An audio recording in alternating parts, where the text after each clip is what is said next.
ഇന്റെ അടുത്ത് ഉറുപ്പുള്ളൂ. അതിന് നമുക്ക് കോൽമുട്ടായി വാങ്ങാം. ഉറുപ്പേന്റെ നോട്ടോ? അത് ഇപ്പച്ചീന്റെ അടുത്ത് നിന്ന് കട്ടിട്ടതാ.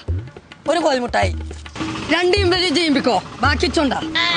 ഉത്സവന്റെ പുറ ഞാൻ പൊളിച്ചേക്കാം. ഇത് മുണ്ടാണ് നിന്നോ? അനക്ക് ഉറുപ്പിയൊക്കെ വില വിചാരിച്ചിട്ട് വെച്ചാ വെച്ചോടുത്ത് കാണൂല. ആഹാ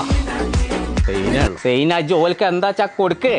കൊഞ്ചോ കരിമീനോ താറാവിന്റെ മൂടോ വെച്ചാ വെച്ചാ വെച്ചാ കുഞ്ഞപ്പാ എത്തപ്പച്ചേ? ആരെ ഈ പോക്കറ്റ് 100 റുപ്യന്റെ നോട്ട് എടുത്ത്? അത് ഞാനല്ല പച്ചേ. ഞാൻ വെറുതെ അന്നെ സംസാരിച്ചു. ഞാൻ ഈ പോക്കറ്റ്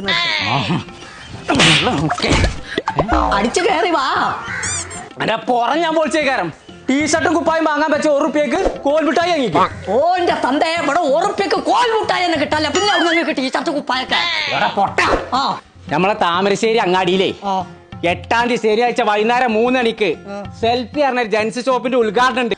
1 റുപ്യന്റെ നോട്ടേറ്റ് ആദ്യം ചെല്ലണ 100 ആൾക്കാർക്ക് ഷർട്ടോ ടീഷർട്ടോ കിട്ടുമെന്ന്. അതിന്റെ അടുത്തെത്തിയുന്ന പൈസയാണ് അത്. ഇക്കുറി എനിക്ക് പെരുന്നാൾക്ക് സാധനമില്ല. അവന്റെ അല്ല ആ ടീഷർട്ട് ആ കുഞ്ഞുട്ടിയാക്ക കിട്ടി. അവിടുന്നാണ് കോൽമുട്ടായി വാങ്ങിയത്. ചങ്കള നമ്മളിപ്പോ ഉള്ളത് സെൽഫി എന്ന് പറഞ്ഞ ഒരു ജെൻസിന്റെ ഷോപ്പിലാട്ടോ. ജൂൺ 8-ാം തീയതി ശനിയാഴ്ച വൈകുന്നേരം 3 മണിക്കാട്ടോ ഉദ്ഘാടനം. അപ്പൊ 1 റുപ്യന്റെ നോട്ട് ഉണ്ടെന്നുണ്ടെങ്കിൽ ആ സമയത്ത് ഇങ്ങോട്ട് പോകുന്നോളി. എന്നാ നിങ്ങൾക്ക് ഒരു ഷർട്ടോ ടീഷർട്ടോ എന്തെങ്കിലും ഒന്നും ഉണ്ടാവും. ആദ്യം വരുന്ന 100 ആൾക്കാർക്കുള്ളൂ കേട്ടോ. ഇവിടുന്ന് എടുക്കുന്ന ഏത് സാധനങ്ങൾക്കും ആൾട്ടറേഷൻ ഒക്കെ ഫുൾ ഫ്രീ ആട്ടോ. സ്റ്റിച്ചിങ്ങും. അപ്പൊ പെരുന്നാളൊക്കെ കളറാക്കാൻ അങ്ങോട്ട് പോകുന്നോളി. ലൊക്കേഷൻ വരുന്നത് താമരശ്ശേരി IDBI ബാങ്കിന്റെ തൊട്ടടുത്ത് സെൽഫി